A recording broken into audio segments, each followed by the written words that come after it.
Hi, boys and girls. This is Ms. Kathy. I'm so happy you've joined me today for another story just for you. The Party That Came to the Guests by Lois May Cuhel.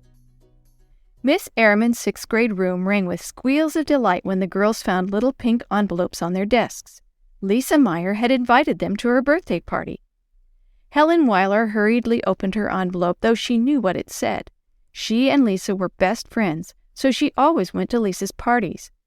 But out of the corner of her eye she saw Susan Morgan watching with a puzzled look on her face. She obviously hadn't received a pink envelope. Helen saw Susan's hand tremble when she opened her reading book.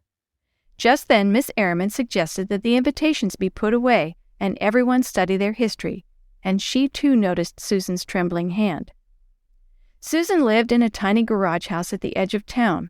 Her mother made their living by scrubbing floors in an office building at night. Her father was dead. Susan never had pretty dresses or money to spend. Helen thought uneasily, Lisa has never forgotten anyone before. I hope she didn't do it on purpose. At recess, Helen followed Lisa to the playground and finally squeezed through the circle of excited girls. "Lisa," she whispered, "something terrible happened. You forgot to put an invitation to your party on Susan's desk." "I forgot on purpose," Lisa snapped. "I'm not inviting messy Susan to my party." Helen just stared, then blurted, But she would love the party." Lisa shrugged. "I don't want her at my house." "But she can't help being poor. I don't think it's nice to leave her out. Her mother works hard." "Scrubbing floors," Lisa giggled. Helen walked slowly away. She felt as if she were the one Lisa had left out. She saw Susan standing alone just outside the door. I must say something to make her happy, Helen thought, walking slowly up the steps. But what? "That's a pretty flower you have in your hair." Helen said the first thing that came to her mind. Susan brightened. "Do you like it? I made it from paper." "It looks real. Was it hard to make?" Helen asked. "Oh no, I'll show you sometime." "Good," Helen answered. "I'd love to make one." The bell rang, and they hurried back to class. Helen began to make plans on the way. Mother said she could invite a friend to dinner. Mother had said she could invite a friend to dinner some evening. Of course, she had thought only of Lisa, but now she decided to invite Susan. That evening, she talked it over with her mother. "I'm glad you want to ask Susan," Mother told Helen. "We're supposed to invite people who can't ask us back. But be sure she doesn't get the impression that you just feel sorry for her." "Maybe I can have her teach me how to make paper flowers that night." Mother nodded. "That sounds like just the thing. Which night do you want Susan to come?" "I'll think about it," Helen said. And she did think.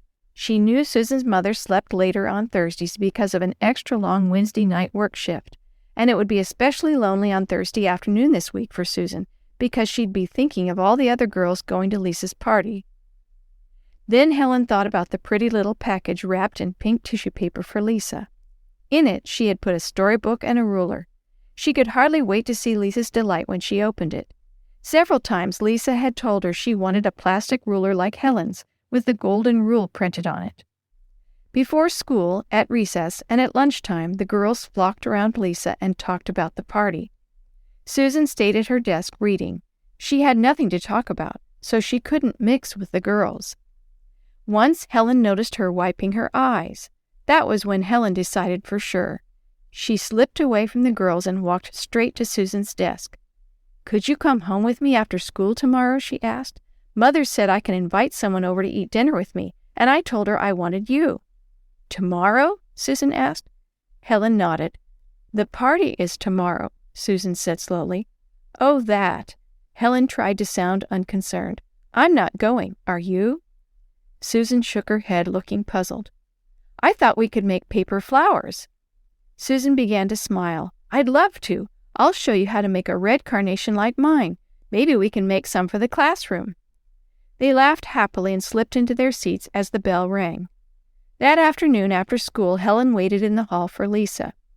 Lisa talked about the party most of the way home. When they reached Helen's house, Helen said, "Come in. I want to give you your birthday gift." "Bring it to the party," Lisa said.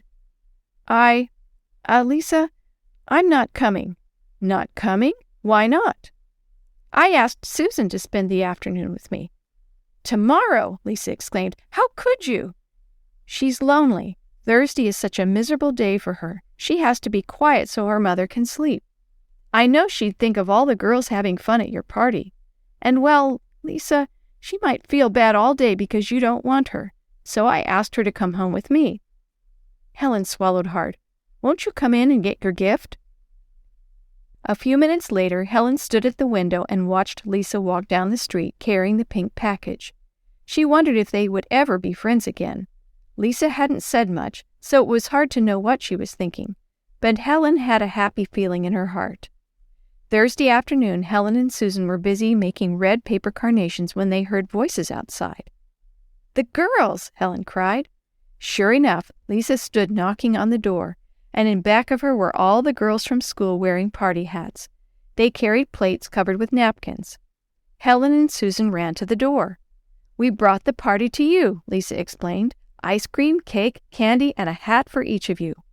Everyone laughed and talked at once as the two girls tried on their hats. Later, Lisa drew Helen to one side. Thanks for the book and the ruler, she said. The words on the ruler made me realize how awful I had treated Susan. I wouldn't want to be left out of a party just because I didn't have nice clothes. I brought the party here so you and Susan could have fun with us. She squeezed Helen's hand. I'll never forget the golden rule again.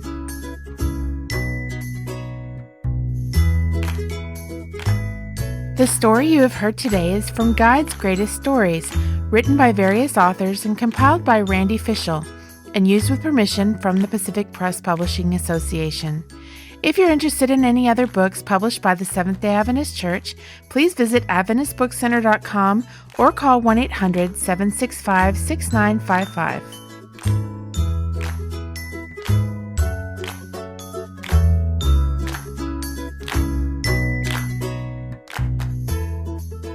This podcast is a production of the Carolina Conference of the Seventh-day Adventist Church.